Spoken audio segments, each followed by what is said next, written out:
I'm Aryeh Schwartz along with my co-host Rachel Galligan, and welcome to the Winsidr show where it's all about the W.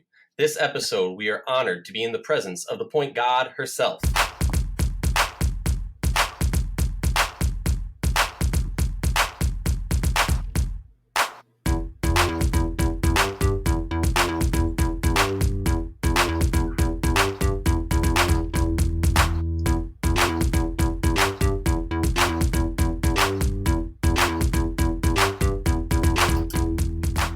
We're talking LA Sparks with the one, the only Chelsea Gray. Chelsea, welcome to the show, and thank you for making time for this. Of course. Thank you for having me. So, Chelsea, you have a lot of nicknames. They call you ISO Gray, and a more recent nickname is the point god. I don't know if I'm pronouncing it properly, but you were given that nickname by one of the WNBA GOATs. Can you talk to me real quickly about your relationship with Candace and kind of how that's helped you grow your game? Yeah, so she created that, terminology point god when it was my birthday. So ever since then, she has been calling me that. And then people saw it on Instagram and they just, ran away with it. And now I'm called that all the time. I haven't heard I so great before. That's interesting. So I thought that was one of the nicknames. My bad. no, but it's all love, so it's all good. But yeah, Candace is awesome. Coming to the Sparks, you hear so much about how great she is, how great of an athlete she is, and her like IQ is just bar none. So I was excited coming to LA to play with her. And we just built this, chemistry and camaraderie on the court and off the court. She's become one of my best friends. I think she's amazing. I think her game, and her accolades and everything like that speaks for itself. But the behind the scenes is what people don't really see, and how she, kind of sees the game. She's like a four position, if you have to put her at a position. But, she sees the whole floor like a point guard. And I think that's, how we communicate best, is when we both see things on the floor.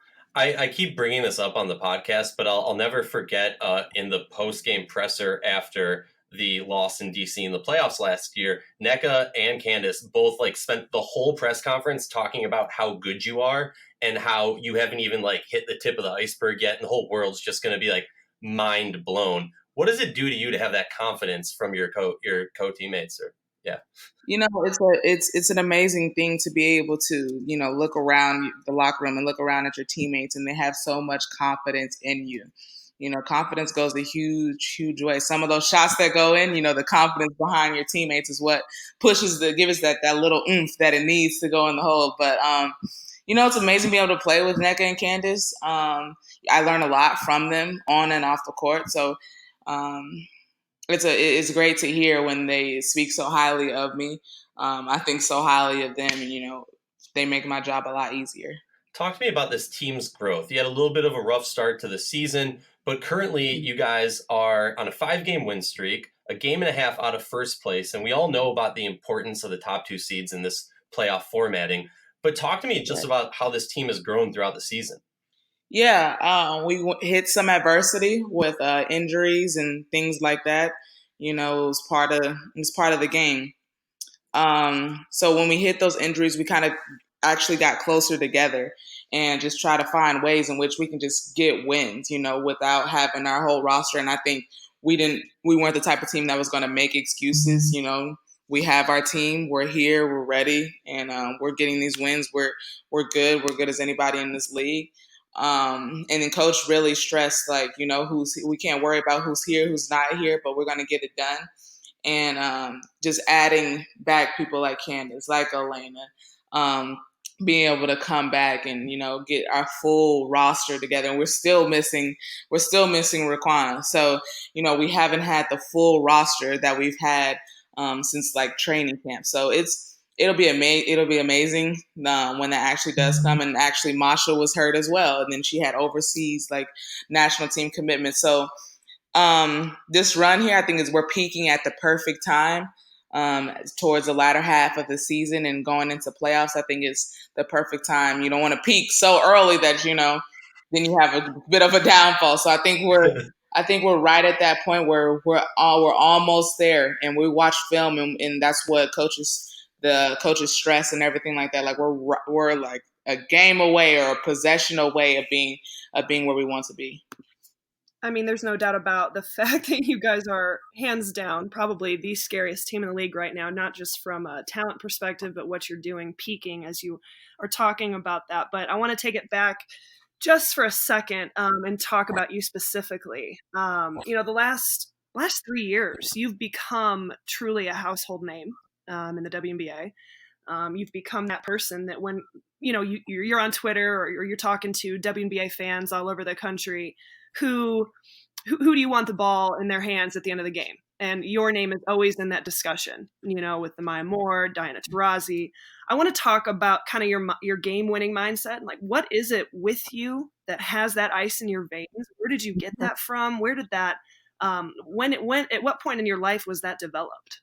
I can't really pinpoint a time in which it developed. I know as a kid, every kid goes through this where you're in the driveway and you're going 5, 4, 3, 2, 1, and you kind of put up a shot,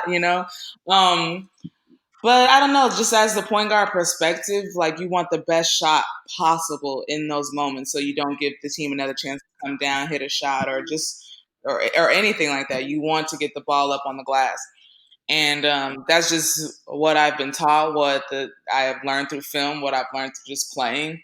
You want the best shot possible at that point. And usually it's in a good decision maker's hands. But, I mean, I have confidence in all my teammates. But usually it ends up in my hands, But other players have hit big shots. I know 2016, I penetrated and Elena Beard hit a big shot in the corner. Right. I put up a shot and Nneka finished to win the title in 2016. So, it just all depends. You want the best shot possible, though. Well, when you're talking about making decisions with the ball in your hands, when are you at your best, in your opinion? Is it within an ISO situation? Is it coming off of a ball screen? Kind of with my coach's hat on a little bit. Just wanted to get it from your perspective, the ISO situations that you're put in. Do you prefer that type of situation or would you prefer coming off like a really high ball screen? Nah, yeah, I would probably prefer a ball screen. I mean, or I really love playing in transition. The possibilities, the matchups are endless. So playing in transition is a really fine part of the game, but it's harder to guard, right? You have to, sometimes it's 3-on-2, it's 4-on-2, 4-on-3. It's a different mix and match. People are matching up or they're cross matching, things like that. So I really enjoy playing in transition a lot. So that's one big thing for me. I love the ball screen, especially with the post players that we have on our roster. I mean, what do sometimes we have Candace space and then Nneka's coming and pick and roll. You kind of have to pick your poison there. So either one is fine. I mean, if I have to go to the ISO game, then, I have to. But I think for sure it has to be the ball moving and getting into our spots and things like that. You do so much more than big shots. You have some of the most creative and mind-blowing assists or passes. Like, you have to replay them and make sure it's not like a 2K glitch when you're watching you play. I've heard rumblings that maybe Tisha and Magic might have something to do with that. Could you speak about your inspirations and whatnot? Yeah, for sure. I was a little young to be able to go to, a lot of Magic Johnson's games, but I did watch, YouTube is a great resource for anybody who wanted to watch Magic Johnson. So I would watch a lot of his plays. And then when I was growing up, I grew up in Northern California. And back then it was the Sacramento Monarchs with Tisha, Yolanda Griffin. It was when Brunson was on the team, Kara Lawson, all of them. So I went to their games a lot, and I loved the way Tisha Penicheiro just commanded the arena.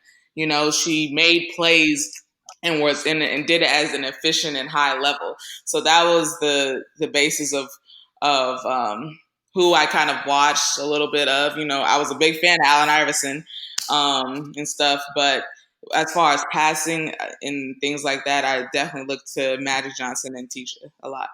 It's funny. I've looked up Monarchs. Well, all right. I have two little a niece and a nephew, and I always want to get them, like, the young kids started early on some W merch. And the only thing you can find on Amazon is Monarchs kid jerseys, which I find odd. Wow. I mean, whatever WNBA merchandise we can find is a blessing at this point, especially the old school stuff. But Chelsea, I have a question. You recently got a new player development coach, and you've been putting in a lot of time from that perspective.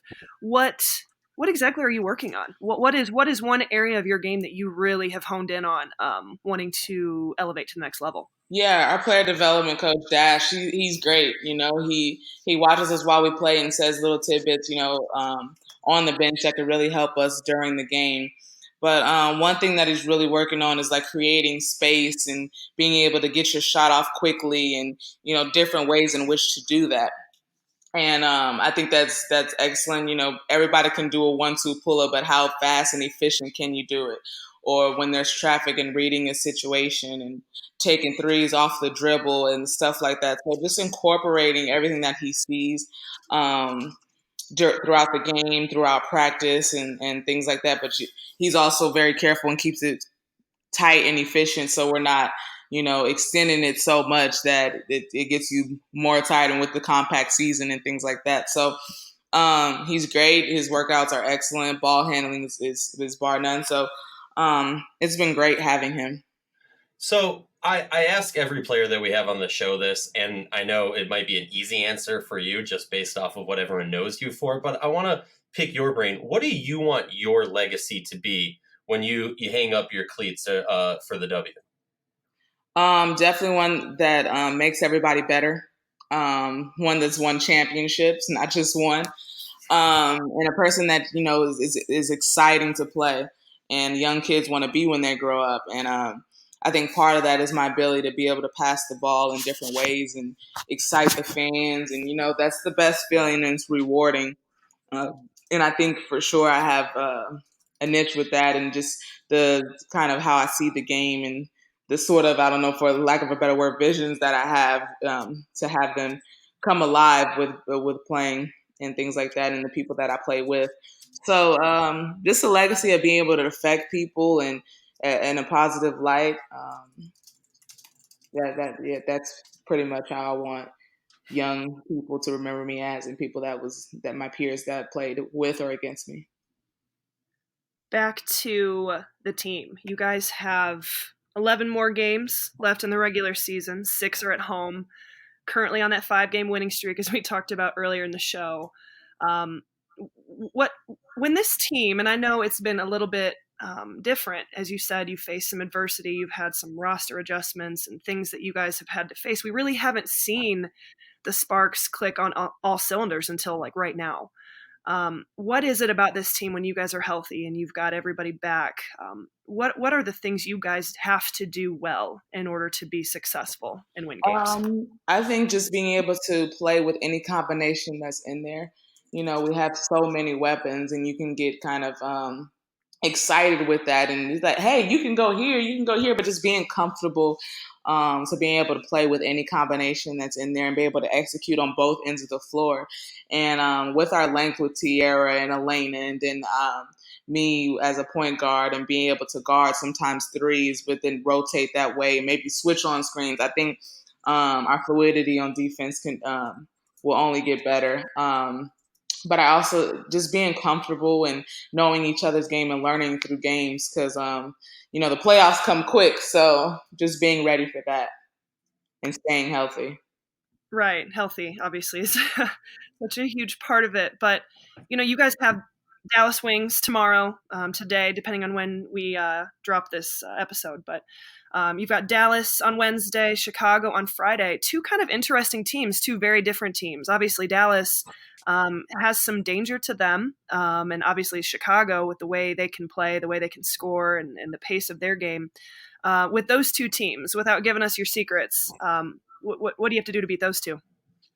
I think, our kind of game plan doesn't get super specific. You can talk about matchups, you can talk about different things, but I think at the core, we have to have our defense set, play in the half court, limit our turnovers. My turnover especially has been terrible the last couple of games. So just being engaged with that. And then offensively have our spacing, great execution, and get to the free throw line. I got to ask you this. Often as people who follow the league or are fans of the league, we get very frustrated that more plays from the W don't make the top 10 on SportsCenter. But there's one person who, without a doubt, can always make it with a pass or a shot, and that's you. How cool does it feel to be that person who, can kind of open that door for other players who come after you to get more on screen time? I think it's awesome. I think people have before me have created the path for me. So I wouldn't necessarily say that I'm just following in the path and just making a little bit more room, but I think it's a cool kind of experience. My family gets super excited when they're watching TV and see me come up on the TV screen. No matter how many times they've seen me on TV, they still get excited and record on the phone. So I think that's the awesome part about it.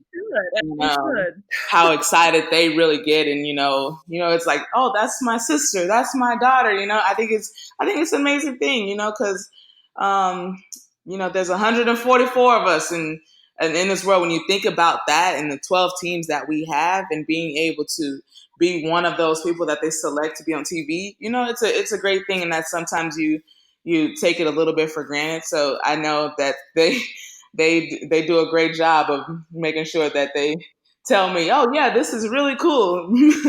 So I think it's cool for them. I get a lot of excitement making them happy, so I think it's great. That's awesome to hear. Thank you so much for taking the time, as always, to join us. We at WNBA Insider, Winsidr now, believe the players of the W and the community deserve the same in-depth analysis and respect that men's sports receive on a daily basis. With that in mind, please consider joining our Patreon community to support us in the hard work that we do.